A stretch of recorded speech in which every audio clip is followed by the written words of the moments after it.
Putin menantang dolar. Apa yang terjadi kalau kenyataannya sejak tahun 2009, di mana dolar tertantang oleh mata uang digital Bitcoin, ternyata Putin berada di belakangnya.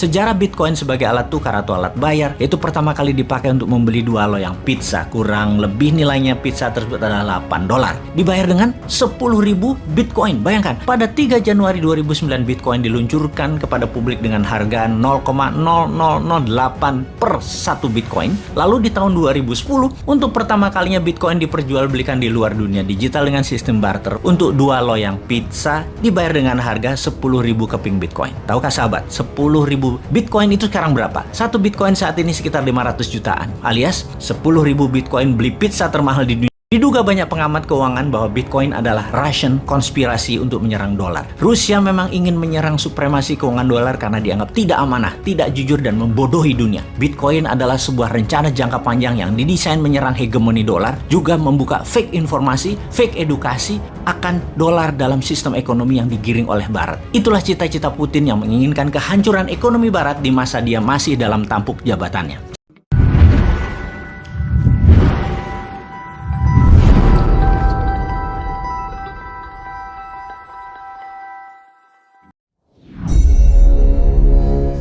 Melihat catatan langkah Rusia melawan sanksi pihak Barat, Putin dengan gagah berani melawan sanksi ekonomi dengan langkah ekonomi juga, yaitu pembeli gas dan minyak bumi Rusia bayar pakai rubel yang backed by gold harganya, dan juga bisa menerima emas selain bayar pakai rubel. Sehubungan dengan hal tersebut, banyak pengamat ekonomi dan pengamat militer mengatakan jangan-jangan dari awal Putin itu niatnya bukan hanya menyerang Ukraina untuk jadi pelindung perbatasan buffer country atas serangan NATO, di mana NATO telah mencaplok 12 negara pecahan negara Soviet dalam 15 tahun terakhir masuk menjadi member Pakta Pertahanan yang hadir untuk melawan Rusia. Namun sesungguhnya Putin memang ingin menantang dolar, menantang hegemoni satpam dunia, menantang Amerika. Sahabat, video narasi kali ini disponsori oleh Santara, platform pendanaan untuk usaha Anda mendapatkan modal yang cepat dan murah melalui urun dana. Daftarkan usaha Anda di santara.co.id, di mana ada 300.000 member Santara, investor yang siap dananya untuk menjadi mitra Anda menanti di Santara saat ini juga. Kita kembali ke topik pembicaraan. Putin menantang dolar.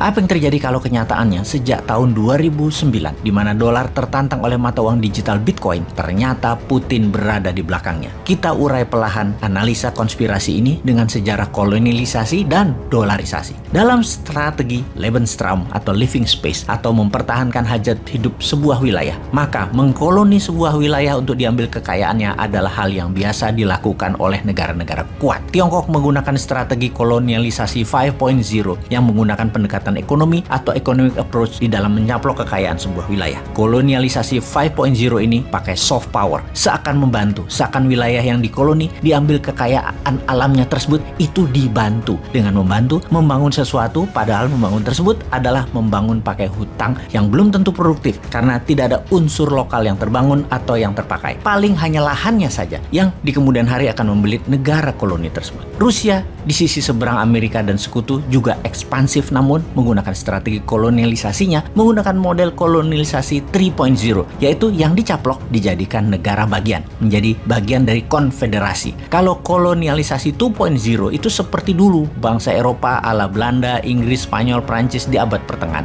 ambil wilayahnya dijadikan negara jajahan atau dijadikan koloni. Kolonialisasi 1.0 adalah cara Genghis Khan, cara Romawi meluaskan wilayah ke negara tetangga secara fisik dicaplok, lalu penguasa lokalnya adalah orang dari pusat, gubernur biasanya jabatannya. Perluasan wilayah yang nempel perbatasan itu kuncinya kolonialisasi 1.0. Sementara kalau 3.0, wilayah tersebut bebas bernegaranya, hanya tidak boleh melakukan 2 hal, masalah moneter keuangan dan masalah militer. Uang moneter itu sentral, militer juga sentral. Kalau polisi lokal, pajak itu lokal. Kolonialisasi 2.0 wilayahnya jauh, yang diambil hanya kekayaan alamnya sampai miskin negara koloninya terus ditinggal. Kita kembali ke Putin menantang dolar. Terbukti sejak 10 tahun terakhir, cyber army Rusia menyerang Amerika satu hari bisa lebih dari 10.000 serangan. Salah satu serangan yang berhasil adalah email Hillary dibocorkan ke publik pas minggu tenang dalam pilpres yang membuat Hillary kemarin kalah.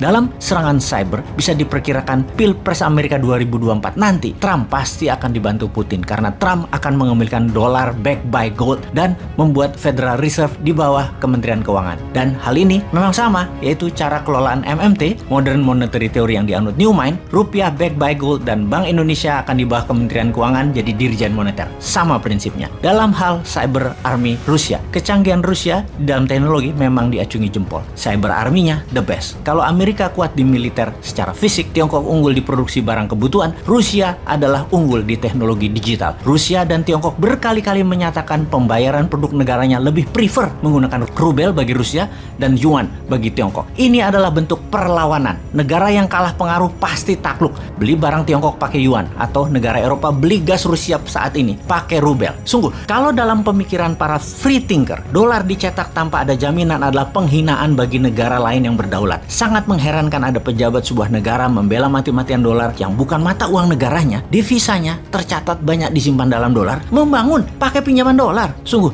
taklik buta pada dolar adalah kebodohan hakiki karena mencerminkan ketidakberanian untuk berdaulat. Kedepan Newman harus bermain lebih cantik. Hal itu semua untuk mengingatkan kita semua. Karena bener deh, dolar yang dilepas jaminan emasnya sangat tidak adil. Newman tidak suka karena Newman manusia bebas. Free thinker. Kita menelaah senjata tekan berikutnya, yaitu Bitcoin. Bitcoin yang di awalnya diterbitkan sejumlah 21 juta Bitcoin, hingga saat ini sudah beredar sekitar 18,9 juta Bitcoin yang berhasil ditambang atau yang ada di dunia. Adapun Satoshi mewakili 1/1 Bitcoin. Satoshi adalah unit terkecil dari Bitcoin cryptocurrency. Ini dinamai oleh Satoshi Nakamoto, pendiri protokol yang digunakan dalam blockchain dan cryptocurrency-nya Bitcoin. Sebentar, kita berhenti sebentar. Kita bertanya, who is Satoshi Nakamoto? Jawabannya, ternyata tidak ada manusia realnya. Ini ciptaan rekaan semata di mana untuk menjaga kerahasiaan dan jumlah Bitcoin yang beredar selalu tetap, maka kunci mother chain, blockchain-nya BTC atau Bitcoin dibuang, hilang. Jadi holy grail-nya cryptocurrency. Lalu kita teliti secara seksama, ternyata 70% transaksi awal-awal pembelian Bitcoin adalah akun-akun dari Rusia. Jangan-jangan memang mainannya Rusia. Nama Jepang-Jepangan ini hanya kamuflase. Sejarah Bitcoin sebagai alat tukar atau alat bayar, yaitu pertama kali dipakai untuk membeli 2 loyang pizza. Kurang lebih nilainya pizza tersebut adalah $8. Dibayar dengan 10.000 Bitcoin. Bayangkan, pada 3 Januari 2009 Bitcoin diluncurkan kepada publik dengan harga 0,0008 per 1 Bitcoin. Lalu di tahun 2010, untuk pertama kalinya Bitcoin diperjualbelikan di luar dunia digital dengan sistem barter. Untuk 2 loyang pizza dibayar dengan harga 10.000 keping Bitcoin. Tahukah sahabat, 10.000 Bitcoin itu sekarang berapa? 1 Bitcoin saat ini sekitar 500 jutaan. Alias 10.000 Bitcoin beli pizza termahal di dunia tersebut nilainya setara 5 triliun rupiah. Kembali ke Putin. Diduga banyak pengamat keuangan bahwa Bitcoin adalah Russian konspirasi untuk menyerang dolar. Rusia memang ingin menyerang supremasi keuangan dolar karena dianggap tidak amanah, tidak jujur, dan membodohi dunia. Bitcoin adalah sebuah rencana jangka panjang yang didesain menyerang hegemoni dolar, juga membuka fake informasi, fake edukasi akan dolar dalam sistem ekonomi yang digiring oleh Barat. Itulah cita-cita Putin yang menginginkan kehancuran ekonomi Barat di masa dia masih dalam tampuk jabatannya. Strategi Putin saat ini adalah menggunakan rubel backed by gold, juga membayar dengan emas terhadap minyak bumi dan gas Rusia, kemudian mempromosikan Bitcoin sebagai alat bayar digital di dunia komersial di luar Rusia tentunya. Kemarin baru saja diumumkan, Gucci, sebuah brand fashion kenamaan, menyatakan bahwa mulai bulan depan akan menerima cryptocurrency sebagai alat pembayaran. Ini adalah salah satu hasil pertemuan terakhir Putin dengan pemimpin Prancis Emmanuel Macron yang mengkode untuk Prancis memainkan cryptocurrency, di mana kemudian Gucci merespon, dan sebentar lagi Balenciaga, Bottega Veneta, Alexander McQueen, dan Yves Saint Laurent akan menerima kripto sebagai alat bayar. Sementara itu di Indonesia, walau belum sebagai alat tukar, rasanya sebentar lagi sih, transaksi kripto di Bursa Indonesia dalam 2 tahun ini meningkat tajam. Bahkan dalam catatan keuangan dari Bapepti, per hari transaksi di bursa kripto di Indonesia nilainya per hari 2,8 triliun rupiah. Dibanding dengan Bursa Efek Indonesia yang berdiri lebih dari 30 tahun, transaksi per hari rata-rata hanya 9 triliun rupiah. Kita bandingkan dengan New York Stock Exchange, transaksi per harinya adalah 62 billion dolar atau 100 kali transaksi di Bursa Efek Indonesia. Kemudian, jika kita membandingkan dengan transaksi Binance, bursa cryptocurrency terbesar di dunia, transaksi di Binance mendekati angka 80 billion dolar per hari, di atas New York Stock Exchange yang berdiri sudah 100 tahun sebelum Binance. Cryptocurrency mulai bertaring, apalagi ketika mulai dipakai sebagai alat bayar, akan lebih besar lagi volume dagang kripto ini. Kalau mengingat tentang sejarah uang, uang seperti informasi video Bosman sebelum ini, maka cryptocurrency, NFT adalah tablet dan barter versi 2.0. Kembali ke topik. Serangan balik oleh Rusia dengan rubel backed by gold, transaksi emas dan Bitcoin sebagai alat bayar komersial digital dunia, maka akan membuat dolar panas dingin. Pertanyaannya, Putin akan dikadafikankah? Atau akan di perang dunia ketiga kankah? Atau di-cancerkan? Kalau Indonesia,